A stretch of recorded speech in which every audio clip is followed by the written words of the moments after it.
Welcome back, everyone. I'm Chery Koehn with Arthritis Consumer Experts in our hashtag #CArthritis broadcast booth at the Canadian Rheumatology Association and Arthritis Health Professions Association annual scientific meeting. We could not be happier than to have a perennial favorite, Dr. Carter Thorne, who is an assistant professor at the University of Toronto. He is also the fearless founder and leader of the Arthritis Program, or TAP, as we affectionately call it in Newmarket, Ontario.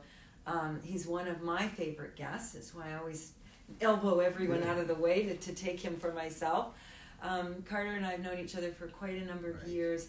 I've seen so much happen on my end of the patient-physician equation and have learned greatly from yourself, and you've been so kind to share with our audience over the last 5 years, Carter. So thanks again for coming in. Well, I see this as actually one of my highlights of coming to the CRA. We were and I didn't pay him to say that, people. But truly, to be able to share our experiences on the ground with your listeners is fantastic. Yeah, thank you, Carter, and I appreciate it. I know you want to run off. We just had Betty Diamond in here before you, so that we've set the bar very high. We have had Betty, we're having Carter here.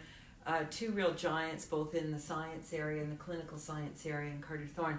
Carter, as we were chatting just before we went on air, you've had, I wouldn't say it is a privilege providing leadership, I know, in your community. It's a great responsibility. You've been the president of the CRA, you've been the president of the ORA, the Ontario Rheumatology Association. You've chaired so many of the critical sort of leadership committees within those two associations. And I guess with the theme of this meeting, 2020, when you look back, you can see very far back, which is interesting, and I think a lot of our viewers kind of know what the past looks like from their shoes. Right. But I wonder if we could just get you to reflect on what you've heard and seen at this meeting and a view forward. Yeah. And then talk a bit about the advances in sort of multidisciplinary care and sort of what are your pet projects these days, not just in Newmarket, but what you see happening nationally. One of the things we appreciate at meetings like this is that we continue to learn. Yeah. The science keeps changing, the complexion keeps changing, and we look to the future to give even more value to our patients, people who have arthritis. Mm-hmm. But today, as we sit here, sometimes that science doesn't reach the person. Yeah. Which is why we started this event. That's right. We wanted to put the electrodes on your brain and take out of your brain what we need to know. And you mentioned that I have some interest in research, and it is clinical research, not basic. So I come from a different perspective, so I have to work with the tools that are available today. Yeah. And as you mentioned, we have a very effective tool called the Arthritis Program. Yeah. And we not only have an effective tool for caring for our patients, which I'll talk about in a minute, but we have an opportunity because we share that experience through CATCH, the Canadian Early Arthritis Cohort. Yes. And that allowed me to share our experience and to compare our experience with other people, other sites. Yeah. We have our patients have been fortunate to have a team such as TAP. And what do I mean by that? So this year we had a symposium. I participated in a symposium. It was about personalized care. Today, personalized care sounds like we're going to get your genetic makeup, you're going to spit in a jar, and we're going to tell you what you need to use. And that's personalized science. That's right. Yeah. So personalized care still requires sitting and talking to the individual and engaging them. Yeah. And one of the things that I've seen with CATCH is over time is that it's now about 15 years old, so you can look at 5-year segments. And our first cut of the cake, the first 5 years, showed that there was actually quite a variation in outcomes amongst the different sites.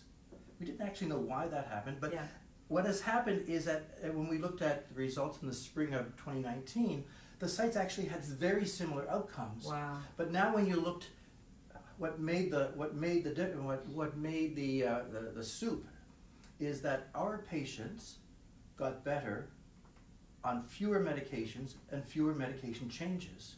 Wow, well that's music to the ears of our listeners and viewers. And I had a medical student present an abstract this year, yeah. and he looked at my 200 contributions to the 500 patients from Newmarket that participate in the 3,800 patients in Catch. Wow. And of the 200 patients in my practice, yeah. not in Newmarket, but in my practice, almost 50% were in remission, and 1 in 5 were not on meds. Wow. And most of them were using monotherapy. So one medicine. One medicine, yeah. And most of them had not changed or had to change a medication. Steroids were not part of the equation, and they were doing just fine. Okay, so everyone now out there is completely on the edge of their chair or sofa or whatever, wondering why. My belief is it's teams.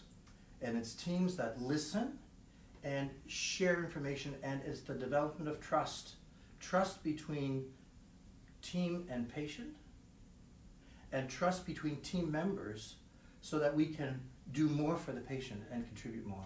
Do you think that one of the key ingredients in that success, Carter, is, I hate the word adherence, I hate the word compliance, but let's just say sticking with it. Is sticking with itness a thing? I do think that's the case, you know, and we are, our site is a positive outlier. I say we don't do what the guidelines suggest because we don't need to do it. The guidelines are to guide you when you're not achieving your outcomes. Right. But we achieve our outcomes because we count. I'm a big counter and document. But I think at the end of the day, we share that counting. It's transparent with the individual who's counting we're doing. And that improves the engagement, the buying into it. We have patients who come and say, you know, the last time I changed the medication because we talked about it. I want to go back to where I was before because I felt better. And I say, you're right, look at your numbers, look at your patient-reported outcomes, look at your tender swollen joints, here's your lab test. Oh, good news though, your x-rays haven't changed, we haven't lost anything. And now you are more confident on what you've decided to do. Because for us, it's not what I decide the patient's going to do, it's what they decide they're going to do. For sure. And that's the personal care that we think is a hallmark.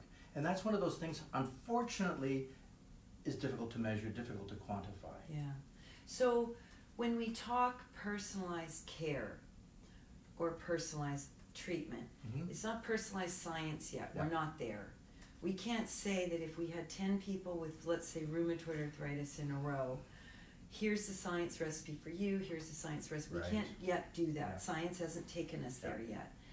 But because you have a variety of treatments available to you, non-medication and medication, and if you look at this patient 1 and you kind of go, okay, 2's kind of like that, 4 is like that, and 10's like that, that recipe could be very similar for those 4 patients, but it might be very different for the other 6 patients. Absolutely, but the key here is to, with experience, you can usually identify the kind of therapy a person needs. I must say, at this time in my experience, I never look at a person and say, you will require this advanced therapy. No, it's an iterative process. Absolutely. You have to talk. And you know, when a person has a setback, we look at reasons for setbacks. Sometimes it's an illness, sometimes it's a loss of confidence. But we peer pressure. We challenge that with the patients engaged. Never making an assumption. Assumptions are the killer. Never assume. Have a discussion, frank. And the what we've learned very much coming back to personalized is not to be judgmental. You know, marijuana's cannabinoids are a big deal these days. You got to accept that. But you have to engage it as part of your therapeutic strategy. And you again, when you're talking about those guidelines, sort of borders or safe, north and south, west, east. When it comes to the topic of cannabinoids or cannabis, you have to sort of say what is known about safety and efficacy, and then help the person make that decision, not judge. That's right. What I'm hearing. And what I like to count, or we like to count in our group. I tell the patient, you're going to have to count here. I'm a counter. You can say, what are you expecting from this? and how long do you think it's going to take, so that you're not given false information, false hope. False hope, yeah. So that, because oftentimes we're looking for simple answers, and to a complex problem. Yeah. But we're there on that journey, and we have such a proportion of people in a medication-free remission because we test that all the time. Yeah. We understand that I would rather not have the medication, and I'd also rather not have the disease. But if I had a choice of not having the medication, not having the disease, I'd rather not have the disease. Sure. But if we can facilitate getting you off the medication and in a safety net. Yeah.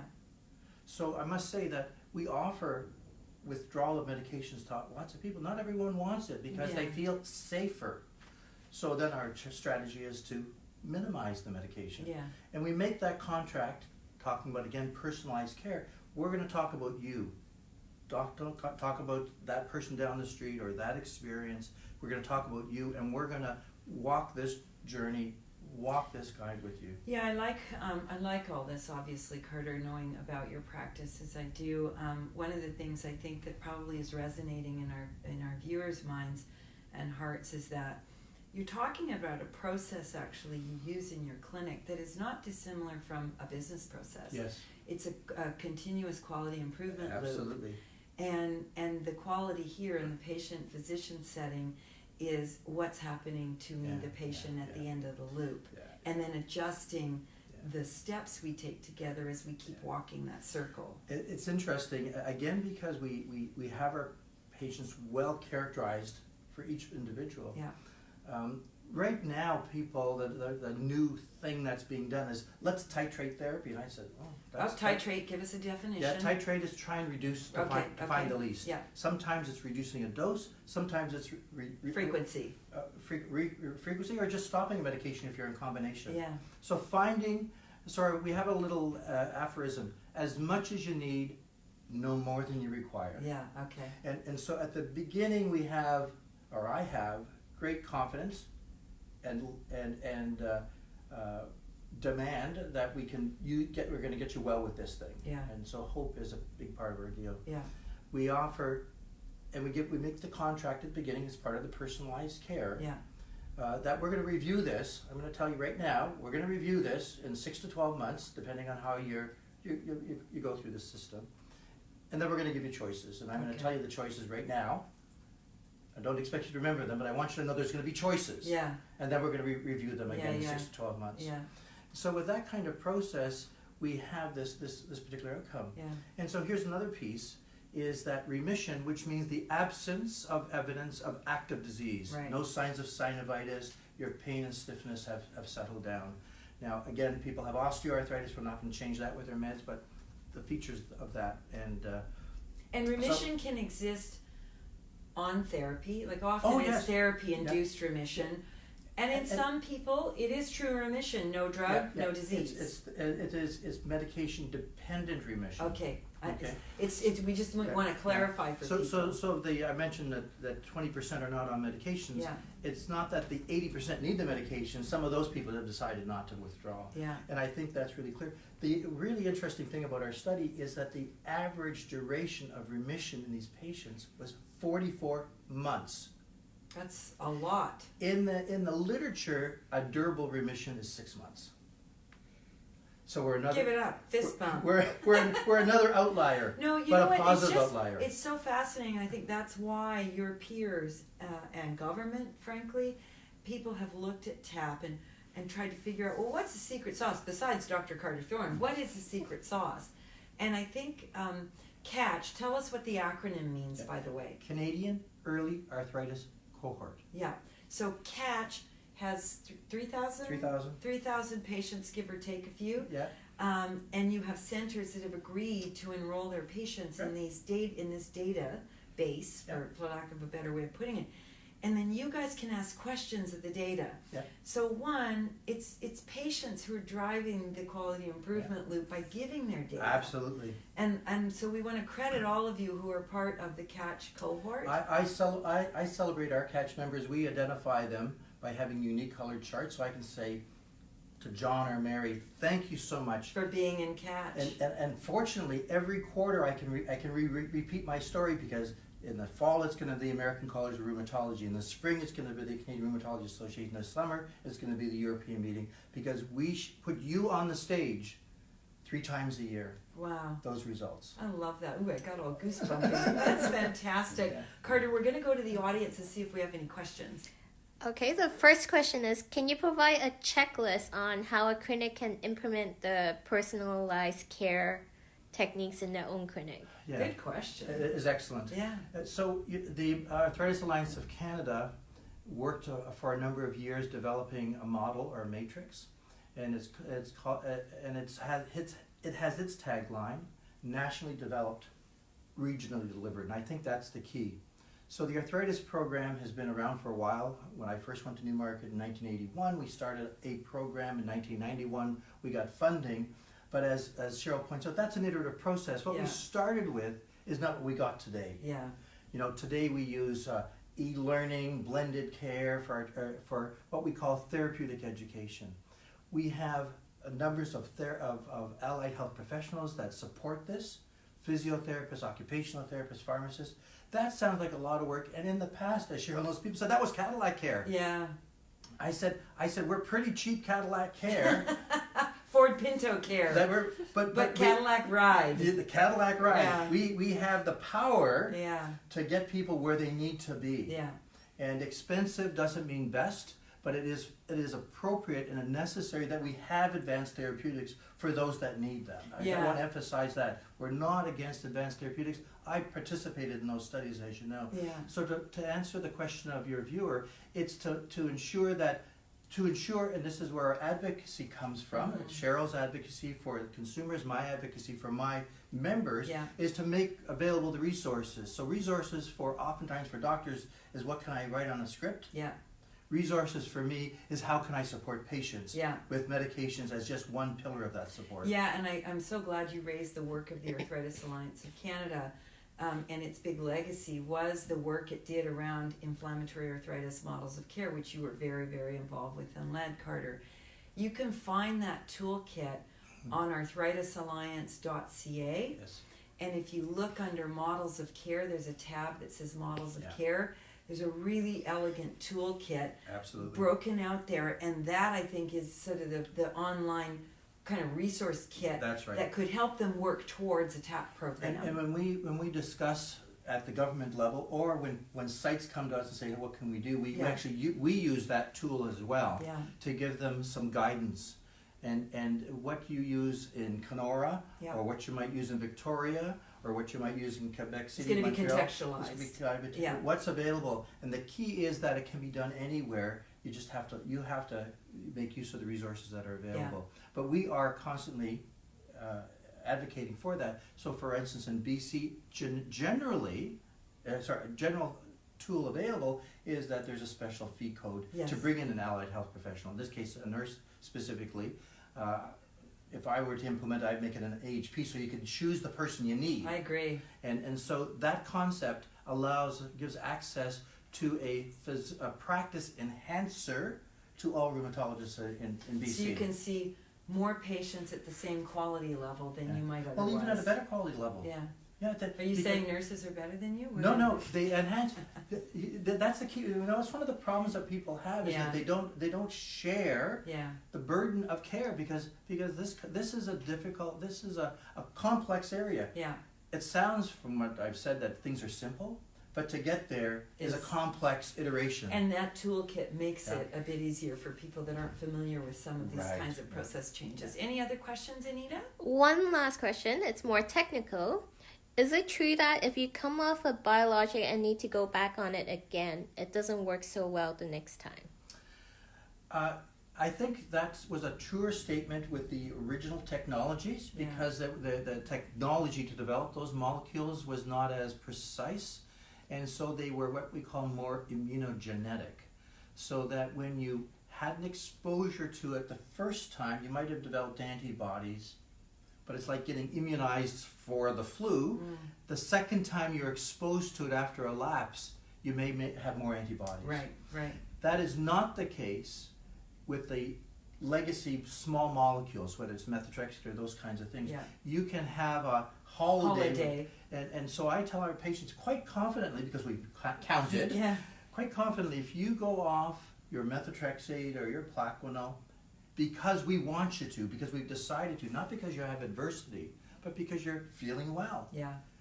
I can pretty well guarantee that you're going to have a successful re-engagement if you need it. Right, and in the setting of an advanced therapy, such as biologic, it is often the case that the reason to come off is because it's losing its efficacy. Yeah.